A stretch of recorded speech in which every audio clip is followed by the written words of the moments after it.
USDC or USDT supporting the Cardano ecosystem does not entirely equate to liquidity coming into the Cardano ecosystem, I agree. right? Like Yep. you need to have, exactly, because like you need to have a use case. You need to have something that brings people in to actually utilize that liquidity within Cardano. And like for us, that was where the remittance element really came to be, where it's like, at the end of the day, right, like you want to deliver real world value to as many real world people as possible.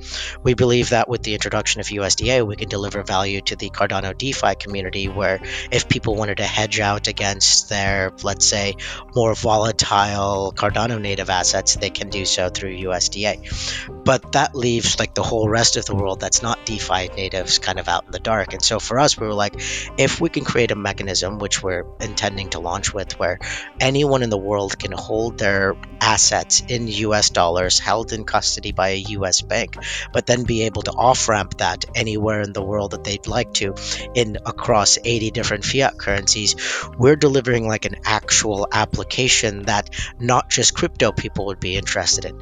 All right, guys, we have the rebirthing of USDA, so another stablecoin for the Cardano ecosystem, something we really need, especially for everyone that's in the DeFi space.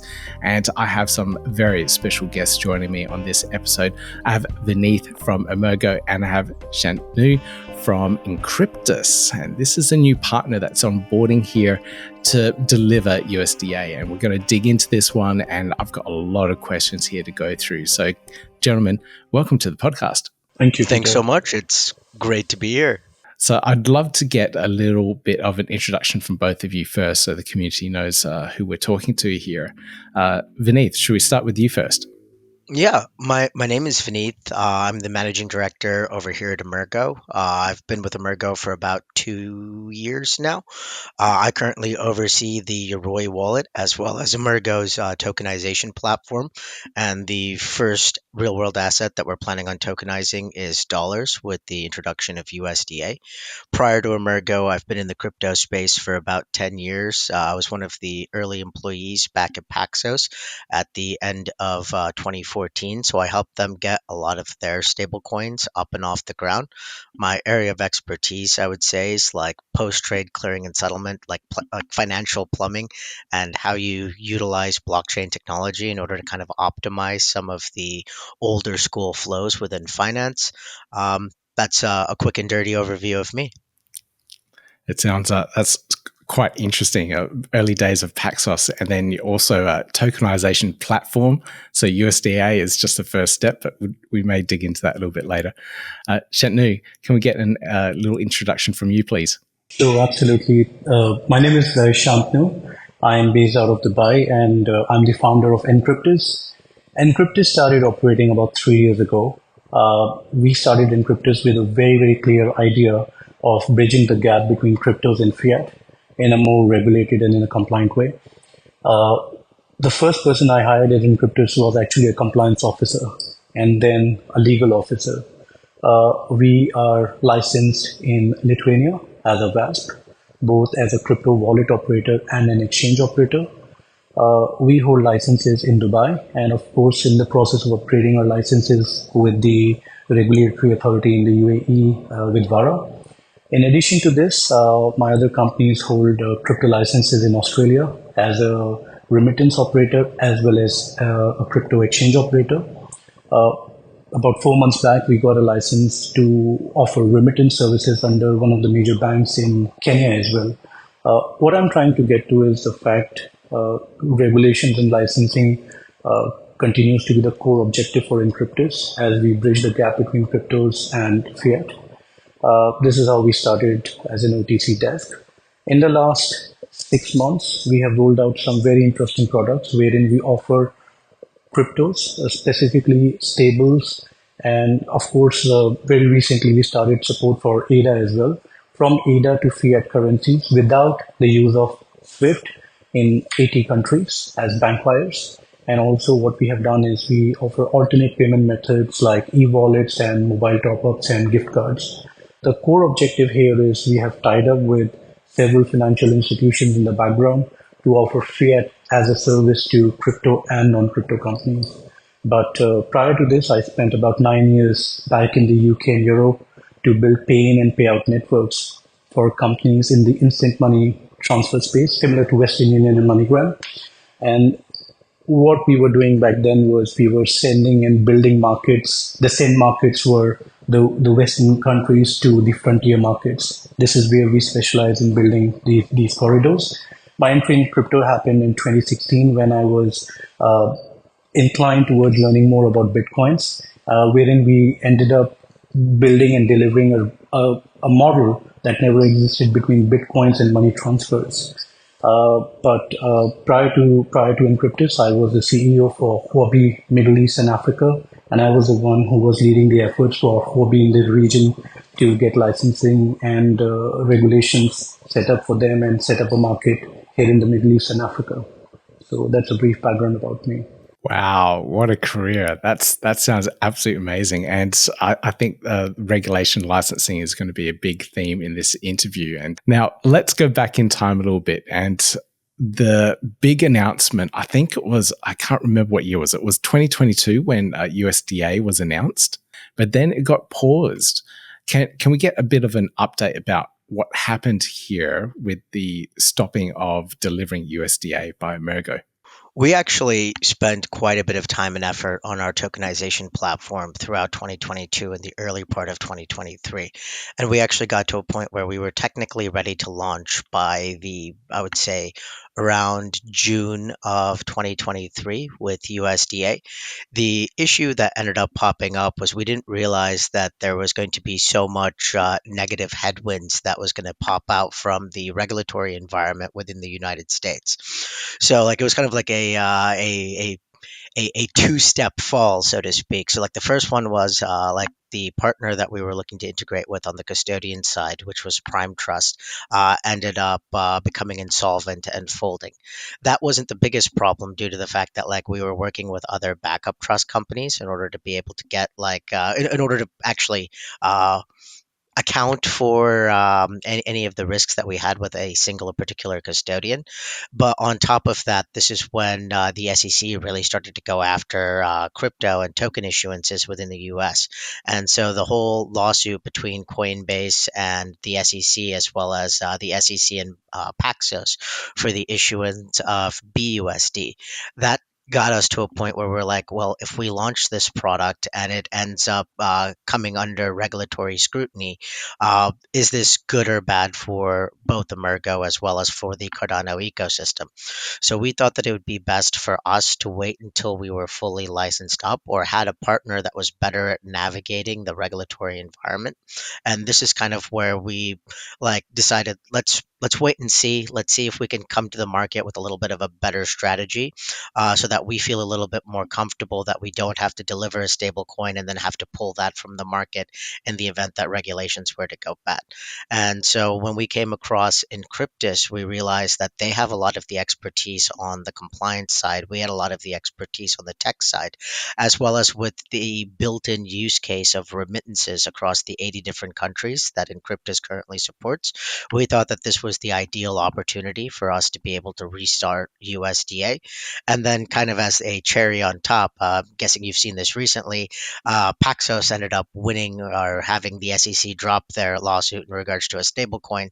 So from a comfort perspective, we feel like, regulation, although it's still a little bit ambiguous over here, at least stateside, it's getting to move more and more in a favorable direction towards us. That's absolutely amazing. So that's why you guys teamed up with Encryptus. Like, I've never heard of Encryptus before, and I saw that big announcement. But this all makes sense now because you need to partner up with someone that has the licenses and has the experience to deliver. And it certainly does sound like Encryptus does have everything that needs to make this possible and make it deliverable. Now, I love this remittance use case that comes into play here. Because I myself here in Australia, I have a team over in the Philippines, and I'm constantly paying them, their salary via PayPal at the moment, and it kind of works. But we're building crypto products, and it will be so much better if I can actually pay them in crypto in USDA.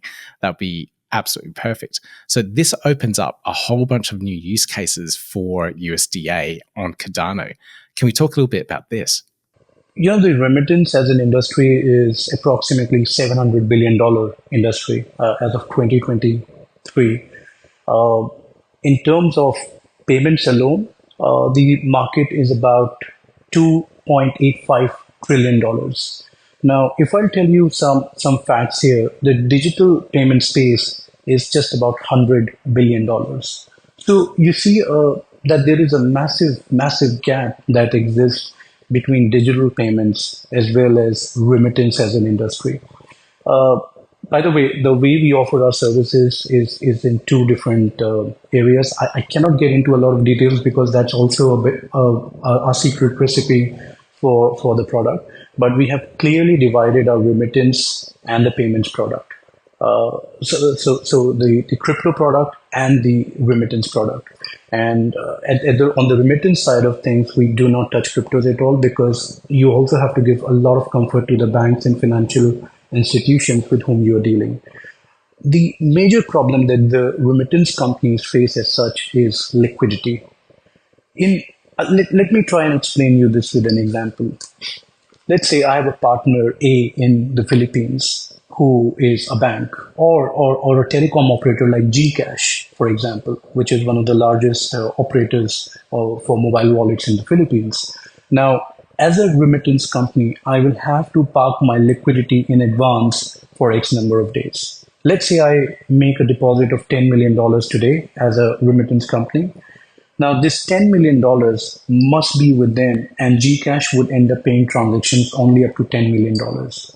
If it happens to be a weekend, what happens in this case is that I will have to pre-fund for Friday, Saturday, and Sunday. And Monday, there should be enough balance so that my partner can pay out these transactions, which means I'm blocking as a company, as a remittance company, I'm blocking my liquidity for 4 days plus Swift charges plus the Swift delays. It's not delay, it's a process, right? Back then it worked, but in the current scenario, in the current times, everybody is looking for instant liquidity, and this is where we see USDA playing a very critical role. Of course, we have got Cardano system to ecosystem to cater to, which is pretty huge. And as we were starting, Peter, you mentioned about DeFi and how critical DeFi is in order to build products and services around it. Now, let's look at it this way, that the payment industry requires stable coins. I'm not saying it has to be only one pair that can solve all the problem, because there are over 200 stable coins out there in the market, but predominantly we know about Tether and Circle, which is mostly in day-to-day use. So at Anzens, we are building use cases for industries that requires payment settlements so that they don't have to park liquidity. And we see remittance as a brilliant use case, because of our prior experience, our prior knowledge in terms of pain points that as a customer and as a company that I faced several years ago. And still now we see the role of stablecoins solving that problem. And that's how we see USDA being positioned in a way to actually be a value creator and contributor towards the payment space. If that answers your question. Yes, it most certainly does. It gives me a better perspective of how remittance market works, and it's an absolutely huge industry. I had no idea that much money was flowing through it. So thank you for those insights. Now, from a user's point of view, when we're using the solution that you guys are building with Encryptus, these on ramps and off ramps, is this a KYC process that we'll be going through, or is it something else that we're not familiar with?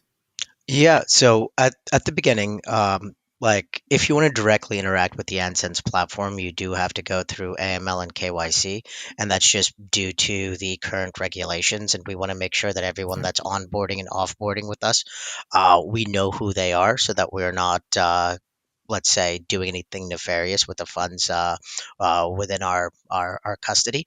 Um, So everyone would have to go through AML and KYC. But the thing is, once someone goes through in regards to minting USDA, they can then put that on top of a decentralized exchange. And at which point in time, like the moment those funds are tokenized, they can move anywhere within the Cardano ecosystem, the same way in which any other Cardano native asset can move.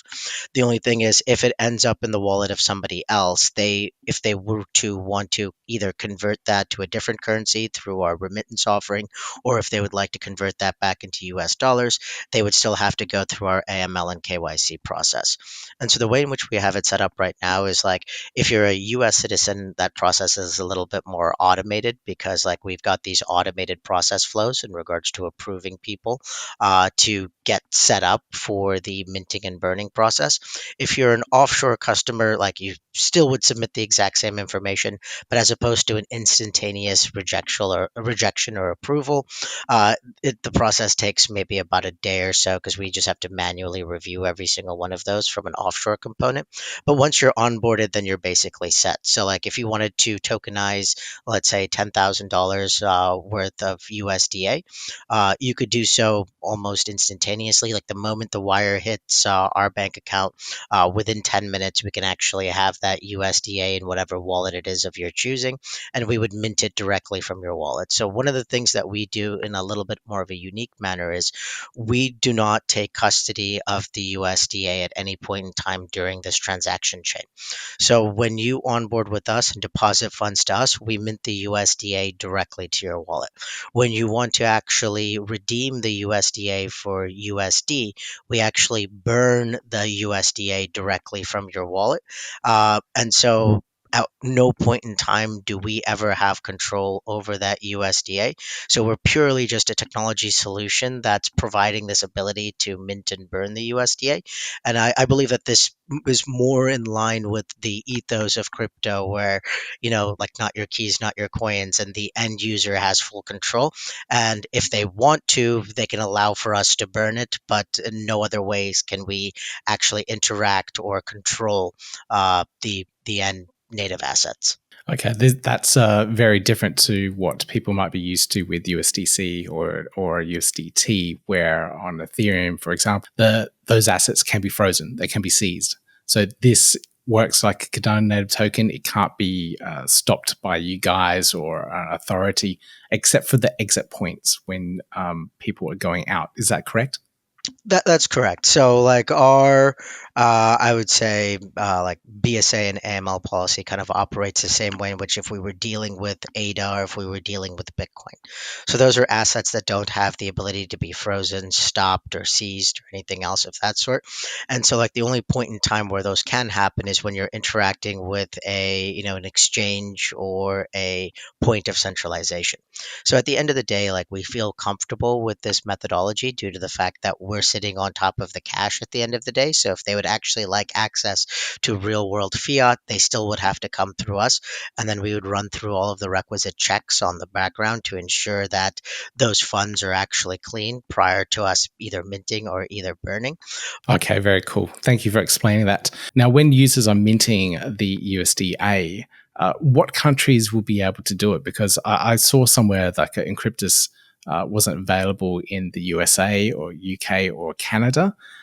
Does that mean like those US citizens won't be able to mint USDA? What's the story behind that?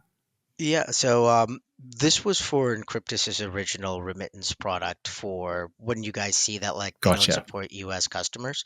And this was also one of the reasons why Encryptus really wanted to work with us is like so our team has an extensive background, especially given that 10 years ago I helped set up the stable coins originally over here in the States. So like our area of expertise is actually US regulations, while Encryptus's area of expertise is offshore regulation. So us coming together, we felt like we could address a much larger market as opposed to just focusing on one. Because the original launch of USDA was actually just intended for the US prior to us actually moving globally. And so we will be able to provide a full list of countries and jurisdictions that would be able to offer onboarding and offboarding directly from USDA. That should be coming up shortly, but we believe that most non sanctioned countries we can actually address. And this is to the stipulation operations of our custodian. So anyone that our custodian can onboard, it's one of the larger trust companies that's based out of here in the US. Anyone that they can onboard, we can actually support through our processes. So we can come up with a complete list, I would say, in the next month or so in regards to anyone that can onboard. And but again, once someone gets onboarded and there's USDA that's free to circulate within the Cardano ecosystem, then anyone in the world that has access to an internet connection can easily get access to USDA through one of the dexes. You mentioned Custodian there, and that's the custodian for the USD that comes onto the platform. So who's the custodian for the USD? Yes, so we will be able to announce this shortly. We just have to double check with Okay. their PR team just to make sure that they are cool with us chatting with them.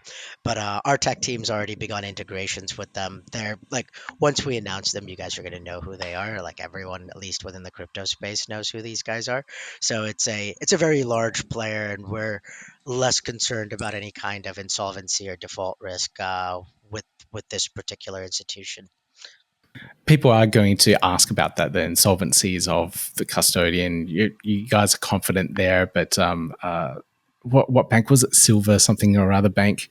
Uh, a lot of people didn't think that would fall over and have a bank run or anything like that. So, what assurances do we have that we're confident what you guys are going with? Yeah, so this is actually a really good question, and I think this is something that's kind of important to know. So, if you're holding your money at a bank, the bank is actually just owes you an IOU. That money is not yours; it's commingled amongst everybody else. Um, a trust company, on the other hand, holds your money in a segregated account in your own name. So, in the event of an insolvency or a default of that financial institution, let's say either our custodian were to go bankrupt, Encryptus were to go bankrupt, Emurgo were to go bankrupt, that money is still your money and it's not any of our money. So, it doesn't go on our balance sheet during the event of an insolvency. So like it won't be like an instantaneous withdrawal. Like you'll still have to go likely through arbitration and it'll take a little bit of time in order for the end customers in the event of a catastrophic, bankruptcy event across all of the various parties. But at the end of the day, like that money, you're not a creditor in line waiting for bits and pieces of this institution's balance sheet. That money is ring fenced and held in your own name. And that's one of the main reasons why we set up the USDA and our tokenization platform in that way. So anytime somebody onboards with Anzens, they're not just onboarding with us, but they're actually directly onboarding with the end custodian as well. So when they get an account set up with us, they actually have their own segregated trust account set up with the end custodian. So when the funds are then deposited, those funds are held in the end user's name up until they tokenize that USDA, and at which point in time those funds are transferred internally within the custodian from the end user's segregated account. To Anzens's custodial account. But all of these are held in trust, and that just ensures that next level of, I would say, bankruptcy protection. That's one thing that we were definitely striving to achieve because we don't want people to have counterparty risk against us or our custodian. That makes me feel a lot better compared to the previous solutions that were out there. So that sounds absolutely amazing. What about level of transparency, so people can see a proof of reserves? That was a big thing when these banks were failing, and everyone wanted to see a proof of reserves from their stable coins or assets in a centralized exchange. Do you guys, or will you guys, offer anything like that? Yeah, so we're actually, I think we're very close right now. Like we were evaluating a couple of like third party like attestation vendors that are I would say licensed within the United States to provide attestations on Actually onboarding stablecoins. now, Vineeth. Actually Okay, lovely. onboarding, So yeah. so sweet. So we are now in progress Great. of getting onboarded. So what we're planning on starting out with is monthly attestations that basically provide I would say qualified audits for our reserves. That would be going on a monthly basis with an actual licensed auditing agency. Beyond that, one of the things that we are planning on opening up to the public as well as an API that can kind of just query balances for what's sitting within our trust account within this financial institution. So, in real time, if anybody would like to see what we're actually holding within our reserves, we can make that available as well. It just won't have that like stamp of approval from our auditor up until that end of month period once they've actually run through all of those numbers. So, from a transparency perspective, that's one way in which we would like to provide that information to the public. There's also a second step process in all of this, which is our tokenization platform won't allow for us to mint additional USDA unless the value of the funds that are held in our custody are above that or equal to or above that of what's actually been minted. So that entire process is 100% automated. The moment that there's a mismatch, our minting keys get pulled, and then that basically triggers an alert to us to figure out what exactly went wrong from a minting process perspective. But like on our side, we've designed it in a way in which there is no way, like my team cannot go in there and mint or burn USDA. We actually have no control over that. All of this is being coordinated between us and our custodian. So once those movements take place within the custodians, that's kind of the message for our platform in order to mint USDA. So there is no manual way for me or anybody else within within the Emurgo or Encryptus or team to go encrypts. over there and willy nilly mint additional tokens. The only way in which we could do that is through a message from our custodian stating that the funds have arrived. Okay, that's brings in a bit of confidence there for the community too. One of the other things I'm interested in here is in terms of the funds that are held by the trust. You mentioned you can only mint based on how much is in the trust being held by the custodian. Those funds do they earn interest or anything like that? Like you expect held USD in a bank to earn interest. They're doing some things with it and they're getting some sort of return. Would the held USD bring in any revenue from where it's being held? Yeah, so that's the typical, I would say, business model for most stable coins is you reinvest those funds that you're holding in custody into U.S. Treasuries in order to be able to get interest on the back end of that. We're planning on following the New York Department of Financial Services guidelines for what can be invested in by a stablecoin. So there's basically only a couple of different asset classes. We can hold dollars, we can hold short dated U.S. Treasuries, which is up to 3 months into maturity, and then money market funds. And those are the only three assets that we're allowed to reinvest our funds in. So there is no risk on that portion. The way in which we're planning on spreading out our allocation from the investment side is 10% held in cash, 80% held in super short dated treasuries. This is up to 3 weeks in maturity. And then the other 10% going out to about 3 months. And so we're in discussions with a couple of asset managers in regards to like just professionally managing those treasury positions for us to continuously roll them into newer maturity treasuries. Does that mean people minting USDA would they see any of those returns, or are those purely all going back to Anzens, Emurgo, and Encryptus, or for operations' sakes? Yeah, so one of the things that we really would like to do is we would like to figure out a legal mechanism in order for us to be able to pass back that interest. So it's not that we do not want to share the interest with the community, but the moment we do that, and like we had the same thing when we were at Paxos as well, and that's the reason why they're launching different stable coins overseas.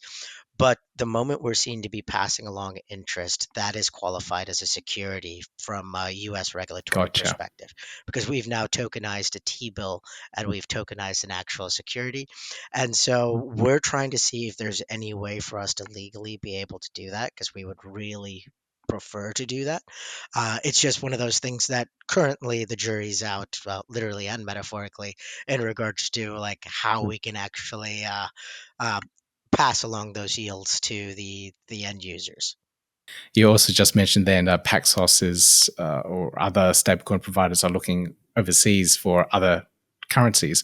And with Encryptus, being able to operate in different jurisdictions around the world, does that also mean one day you guys can create a Australian dollars stablecoin or yen or wherever countries you operate in? Is that the plan? Will you guys go down that path? So, in fact, Peter, we have already started to take legal opinion. I mean, Encryptus holds vast license in Lithuania. And in fact, we are in talks with our lawyers to understand how MiCA guidelines can be actually applied to our stablecoin business as well. But it's too early. First, we want to make sure that USDA is rolled out in a more regulated and fully covered manner to the end users.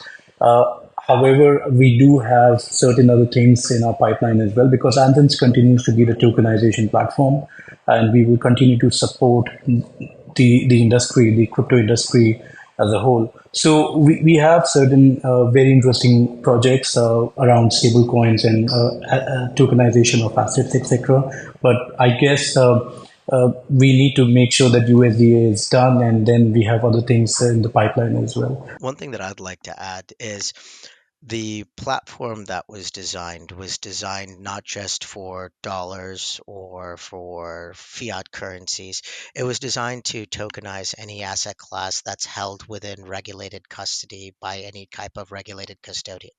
So our platform sits on top of any of these institutions and allows for them to tokenize anything that they are currently custodying. So this also includes their balance sheet.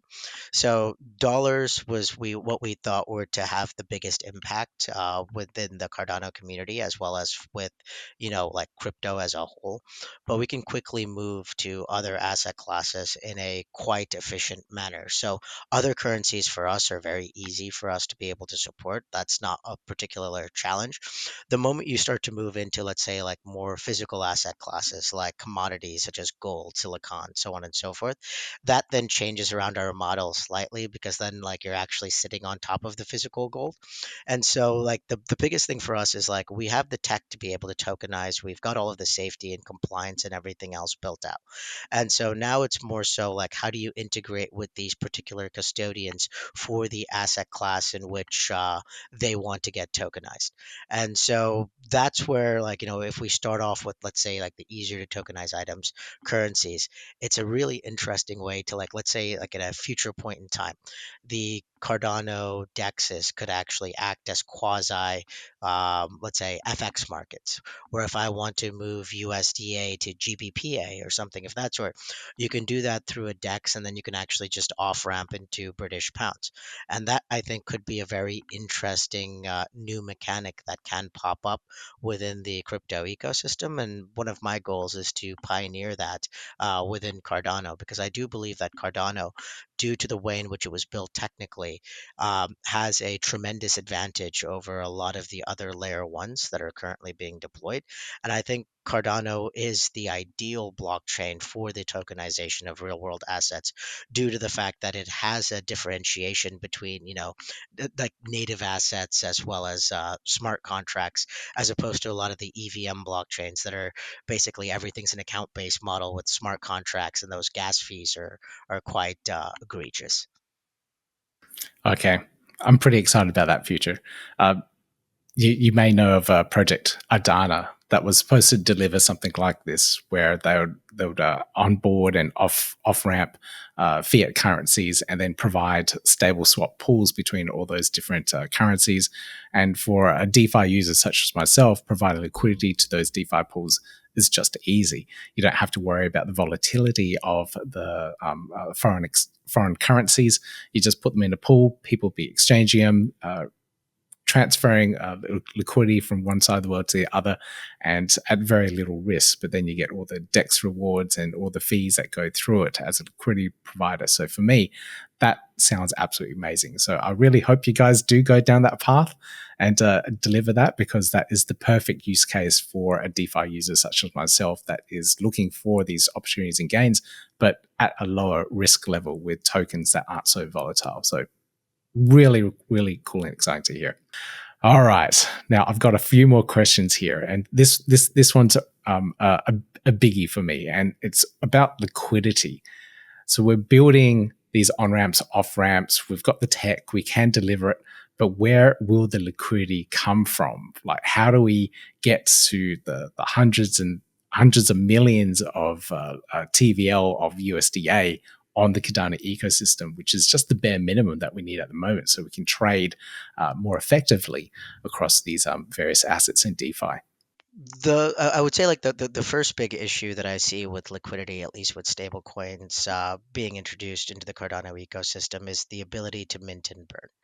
So what we wanted to do prior to our launch was to set up the most robust minting and burning infrastructure to allow the most number of people that want to add liquidity to USDA, or also even subtract liquidity from USDA, to be able to do so in the fastest and most effective manner possible. So for us, that was kind of like the first step. And if our on and off ramps are fully functioning and are efficient, then there's less friction for people to be able to come in and out of the ecosystem. So that's the first one. The second one, which was obviously like you need a use case. So like I know there's been like a lot of talks in regards to why don't we bring USDC, why don't we bring USDT into the Cardano ecosystem? Well, USDC or USDT supporting the Cardano ecosystem does not entirely equate to liquidity coming into the Cardano ecosystem, I right? agree. Like Yep. you need to have exactly because like you need to have a use case. You need to have something that brings people in to actually utilize that liquidity within Cardano. And like for us, that was where the remittance element really came to be, where it's like at the end of the day, right? Like you want to deliver real world value to as many real world people as possible. We believe that with the introduction of USDA, we can deliver value to the Cardano DeFi community, where if people wanted to hedge out against their, let's say, more volatile Cardano native assets, they can do so through USDA. But that leaves like the whole rest of the world that's not DeFi natives kind of out in the dark. And so for us, we were like, if we can create a mechanism, which we're intending to launch with, where anyone in the world can hold their assets in US dollars held in custody by a US bank, but then be able to off ramp that anywhere in the world that they'd like to in across 80 different fiat currencies, we're delivering like an actual application that not just crypto people would be interested in. And one of the things that I've always found interesting about the crypto ecosystem is this whole like torches and pitchforks, where it's like, I'm an ETH maxi, or I'm a Bitcoin maxi, or I'm a Cardano maxi, right? And like in the traditional tech world, you don't see people going up there going, I'm a Hadoop maxi, or I'm a SQL database maxi. It's just what's the best technology for the job at hand. And at the end of the day, like if we build something where no one actually cares about the tech stack, not saying that you shouldn't care about the tech stack, but like the end user doesn't even need to know what they're doing. If they can tokenize their dollars and move it anywhere in the world for about 8 cents and then off ramp that for a percentage and a half, we have a better remittance platform than just about anybody else that's on the planet. They don't care what blockchain it's being built on. And that's a nice way to feed liquidity into the Cardano ecosystem. And it's also a way for them to be able to dip their toes, where it's like, oh, wait, this is actually a blockchain. What else can I do within this ecosystem? And that then allows for that introduction to take place. So that's kind of like the second prong of our approach. And the third one, which is obviously chatting with various liquidity providers, because at the beginning, we do believe that people that are minting USDA and putting it up on the dexes for yield farming perspectives, there is a substantial opportunity to make revenue from a yield farming perspective, just due to the fact that, like, at the beginning, there's always a lot more demand for a new stablecoin that comes into the market. So we're trying to work with various market makers and partners in regards to providing that final form of seed liquidity into the dexes and everything else. But I do believe that a lot of it will come from the first two, as opposed to the last one. But it's a I would say it's a strategy that we are properly thinking through in regards to how to best bring the liquidity to the Cardano ecosystem. Shantnuu, I don't know if you have anything that you'd like to add on that. I think you have covered most of it, Vineeth. But in addition to this, as we mentioned earlier, Peter, that settlement is the way by means of which we can get access to a much bigger market. And as we speak, though Vineeth and team, they are working very closely on the tech side. But on the other side, we are making sure that BD efforts, the business development efforts, are on the table. So we are discussing partnerships with some other very interesting blockchains as well. And when the time is right, we would get the names out. In addition to this, we are discussing with some decent sized remittance players and neobanks. So the core focus for us is to make sure that we are able to bring in and rope in people from different industries to be a part of what we are trying to achieve here. Uh, in addition to this, distribution is something that we are very, very focused on. Distribution of fiat currencies through local partners and banks, specifically in the frontier markets, is something that we believe is not very well managed so far, even though the crypto ecosystem is growing at a massive speed. Uh, but at the same time, let's look at some numbers. As per 2022, the on-ramp market was around $23 billion in terms of overall volumes. However, off-ramp as an industry was just around $50 billion, which effectively means now, if I have to ask this question, how many of the on-ramp players are the off-ramp players as well? Maybe a handful. And this continues to go on to show a problem. And one of the reasons also what attracted us to work specifically with Emurgo, we approached several blockchains after building our product. Nobody was very keen to build off-ramp as a service to their users because most blockchains, most crypto exchanges, wallet operators, they think if they offer off-ramp as a product, they will end up losing customers. But here at USDA, as Vineeth described, uh, the way we would build in liquidity is not just by only getting people into the ecosystem, but giving them enough avenues by means of which they can get out of the ecosystem if they need. When I say out, it's not like they're leaving your ecosystem, they are utilizing your ecosystem. So we have got the fundamentals laid down very clearly, and this is how we are approaching the liquidity and building fiat liquidity, specifically in the frontier markets. We believe is going to be very, very critical. This is brilliant. The business use case makes absolute perfect sense, and I absolutely love that to be able to have that use case on the Cardano ecosystem.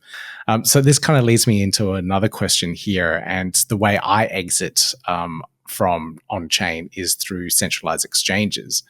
And if I can off ramp via Encryptus, that just makes things really easy for me and probably a lot more cost effective as well. But to move liquidity around and allow other players to get access to USDA, centralized exchange listings are a good thing too. Do you guys have a plan to get USDA listed on centralized exchanges? I know it's a very expensive process as well, but it's probably a good idea to get it listed as many places as possible, especially in the crypto ecosystem. I agree with you, Peter. As much as off ramps are important, on ramps are important as well. We have actually got into discussions with several centralized exchanges as well. I unfortunately cannot name them, but this is definitely one of the critical strategies that we will have to implement. Pairing is something that we are working with our LPs, and how we are going to have pairs around USDA. That is something that we are discussing. Of course, there will be a massive support for the Cardano ecosystem. We are already in talks and just making sure that USDA is available at the right players and with the right partners so that our final end user is able to consume USDA against the tokens. So both sexes indexes are on our roadmap. Okay, I can see there's a lot of opportunities for liquidity providers in this whole process because there's such high demand from the Cardano users for a really big stablecoin that has a lot of liquidity. So hopefully some of those liquidity players are listening in and can hear the opportunities and desires of the community here that's looking for a really big stablecoin. So fingers crossed, we can see that liquidity come in from all points in the ecosystem here. Now, last questions here. What's the path to launch? When will we see USDA on Cardano? Yeah. Okay. So I think we're getting closer and closer. Like every day that goes by, we're getting closer and closer to actually being able to announce when our official launch is going to be. The last thing that I want to do is be like, we're going to be launching on this day and then have a bunch of delays and whatever not that ends up coming through. So what I can do at this point is kind of provide you with an overview of where we currently are at and what we still need to get done prior to us getting out the door. And like hopefully we're planning on having more AMAs to provide status checks to the rest of the community for what progress has been done. So right now, our tokenization mechanism is 100% complete and done. So we're basically ready to tokenize assets that come in and out. What we're also done with is our like account structure. So like the way in which we manage our segregated accounts with all of the individual clients that are coming through, that process is complete as well. What we're now doing is we're integrating with that custodian to ensure that all of the movements of cash within the custodian can be done through basically webhooks and API calls on our side. So like whenever you guys want to tokenize or the end user wants to tokenize dollars, they submit a that inquiry through our UI UX. We would then instruct our custodian in order to make that fiat transfer on their own books.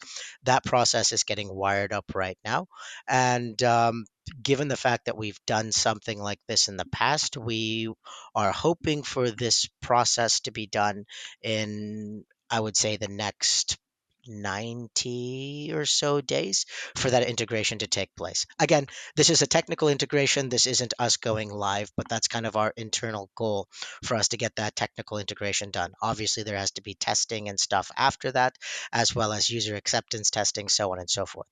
In parallel, one of the other things that we're doing is in regards to on-chain transaction monitoring. So when we mint to a specific address, we have to ensure that that address is not a nefarious address that's owned by someone that should not be owning it. Same thing for when we burn. And this is a part of our key management system as well. So our system won't allow for us to burn or mint to addresses that have been flagged or burn from addresses that have been flagged. This is currently being incorporated by our tech team as well, and this should hopefully fit within that same time frame that I discussed earlier. So that's kind of like what we're looking to get accomplished on the tech side. Prior to our launch.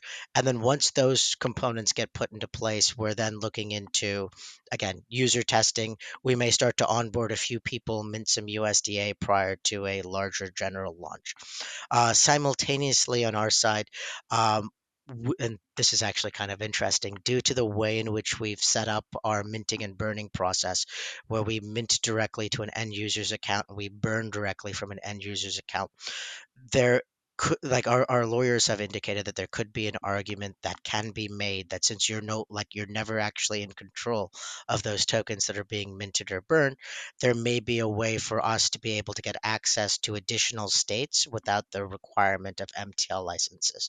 So right now what we're doing on the legal front is we as an Anzens has applied for a money services business what is it, license. I'd call it a license. We're also in process of applying for various money transmitter licenses across the states, as well as no action letters. If our no action letters actually end up getting accepted, then at which point in time we can actually launch in more states faster. But I do believe that at the get-go, we're looking at between, let's say, 20 and 30 states. Prior to us obtaining the money transmitter licenses. And then the last component that we're working on in parallel is what Shantnuu was talking about in regards to getting liquidity providers, exchanges, and everything else. So like I know I said a lot, but like those are the components that are currently in progress. The tech side's going quite well, the regulatory side's going quite well, the liquidity side is going quite well. So once I would say like the big unknown at this point in time is just are there going to be any edge cases that pop up from a technical integration perspective? And as we get closer to understanding those, I can then provide an actual exact date. And so, yeah, hopefully on the next AMA call, I could be like, hey, look, all of these components have been done, and here's what's being worked on next. Fingers crossed soon. Yeah. That's what it sounds like. All right, guys. I highly encourage the community to follow your socials, learn a little bit more about Encryptus, follow Emurgo and everything that's happening around Anzens, USDA. I'll put links and references to everything that we talked to in the show notes down below so that you guys can dig a little bit deeper. Look out for those AMAs. Really important to keep up to date with them and find out what's happening here. Follow the progress, all the developments there. But Shantnuu, founder of Encryptus, thank you so much for joining me on this episode. And Vineeth, thank you for joining me, Managing Director at Emurgo there. Sharing your knowledge and expertise in this podcast has been absolutely amazing. I've learned a lot about the money space here and what's happening with the USDA. So again, thank you so much. Thank you very much, Peter. It was our pleasure to be on the podcast. Thank you for your time. Thanks so much. Yeah, gotta do it like that. You've been listening to the Learn Cardano podcast. Gotta get it hype. Crypto is what we like, but this is not investment or financial advice. Gotta do your research, cause it's risky. We know it is. This show is educational and it's informative. Crypto's the future, really, it ain't no debate.